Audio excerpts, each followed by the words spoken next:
আসসালামু আলাইকুম, hello guys, welcome back to my new blog. তোমরা সব কেমন আছো? আশা করি সবাই ভালো আছো। আমরাও অনেক অনেক ভালো আছি। আজকে দেখো গাইস, আজকে ছিল ইউসুফের আপার বার্থডে। তো ইউসুফ ওর আপার বার্থডেতে ওর আপার পাশে বসেছিল, ওর আপা কেক কাটছিল, ও বসে বসে দেখছিল। তো এখানটায় ফাইনালি এখানটায় ওর আপা কেক কাটছে। তো ওর খালামা এসে দেখিয়ে দিল এরকম করে কাটো। ওরও তো কাটার ইচ্ছে যাচ্ছিল, কিন্তু ওর বার্থডে আর ওর আপার বার্থডে প্লাস 3 দিনের ডিফারেন্স। ওর আপার বার্থডে 3 দিন পরেই ওর বার্থডে। ও আবার এখানে ওর আপা কেক কাটছে দেখে আবার মানে হাতালি দিচ্ছিল। তারপরে এখানটা ওর আপা কেকটা কেটে মানে বুঝতে পারছে না কাকে খাওয়াবে। তো ওর আপা জিজ্ঞাসা করছে কাকে আগে খাওয়াবো। তো তারপরে ওর আপা ওর আপার মাম্মা মানে ইউসুফের খালামাকে আগে ইউসুফের আপা খাওয়ালো। তারপরে ইউসুফের এখানটায় দেখো, এখানে ওর আপা ওর খালামাকে খাওয়ালো।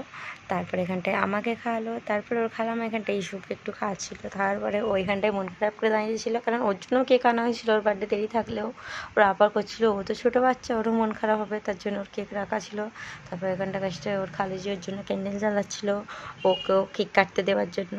তো এখানটা দাঁড়িয়ে দাঁড়িয়ে ও দেখছিলো। ও প্রথমে চাকুটা নিয়ে ও কাটতে যাচ্ছে, ও মনে করছে আগে কাটতে হবে। তারপর ওকে বারণ করার পরে ও তো দাঁড়িয়ে দাঁড়িয়ে চুপ করে দেখছিল ওর আপার সাথে। তারপর এখানটায় দেখো ও নিজের বার্থডে মানে নিজের কেক কাটছে, নিজেই তাই হাতালি দিচ্ছে। তারপরে আবার এখানটার কাজটাতে একটু মানে নিজে থেকে ভয় দিকে বসতে যাচ্ছে। তারপরে ফের এখানটাতে ওর আপা আর ওর খালামা দুজনে ধরেই ওকে কেকটা কাটালো, কারণ ও তো কেক কাটতেই পারে না, কিরম করে কেক কাটতে জানে না। কারণ ওর এই ফার্স্ট মতলব আগের বছরে হয়েছে, এই বছর 2 বছর কমপ্লিট হলো, কিন্তু তখন করা হয়নি কোনো একটা কারণের জন্য। তো এই বছরে ওর বার্থডে এটা এই প্রথম হচ্ছে, ও প্রথমবার কেক কাটছে। তো 2 বছরের বার্থডে দুবারই কেক কেটেছে, কারণ একবার ওর খালামাদের বাড়িতে যেয়ে কেটেছে, একবার ঘরে এসে আবার একবার কাটবে ও। তার ভিডিও আসবে খুব জলদি, তার জন্য আমাদের চ্যানেলটাকে সাবস্ক্রাইব করতে হবে, দেখতে হবে। তারপরে আমাদের এখানে কেক ফেক কাটা অলমোস্ট ডান। তারপরে আমরা বেরিয়ে পড়েছি এখানটায় ঘুরতে, মানে ডিনার করতে। রাতের খাওয়া দাওয়াটা আমরা বাইরেই করেছি। তো এখানে গাড়ি করে চলে আসছি আমরা এখানে একটা রেস্টুরেন্টে। তো সেখানটায় নেমে দেখো ও একদম দৌড়ে দৌড়ে যাচ্ছে ঢোকার জন্য, একাই যাচ্ছিলো হেঁটে হেঁটে।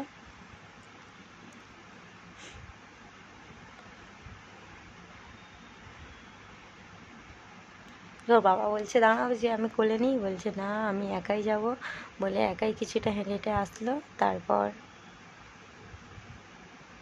তারপরে বুঝিয়ে বাজিয়ে ওর পাপা ওকে কোলে নিয়ে নিল, কারণ সিঁড়িতে তো একা একা উঠতে পারবে না। তাই ওর বাবা এখানটায় কোলে নিয়ে ওকে আস্তে আস্তে ওর পাপা আর ও কোলে করে ওর বাবার সাথে ও এখানে চলে আসলো।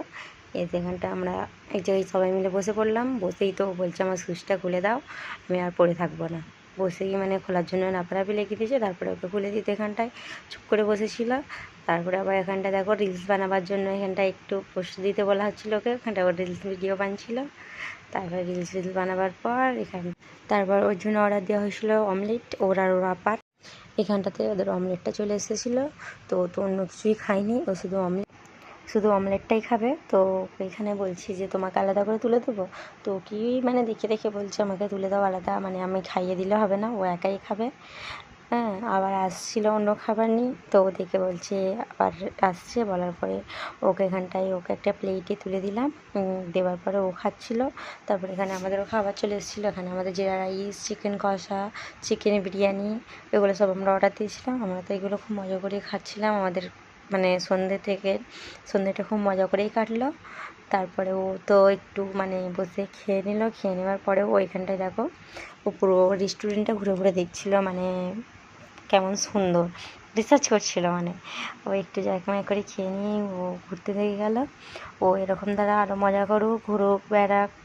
তোমরা আর এরকম সুন্দর সুন্দর ব্লগ দেখার জন্য চ্যানেলটা সাবস্ক্রাইব করো, লাইক করো, শেয়ার করো, কমেন্ট করো। আল্লাহ হাফেজ। আমরা এবার বাড়ি যাই, বাই। সকলে সুস্থ থাক।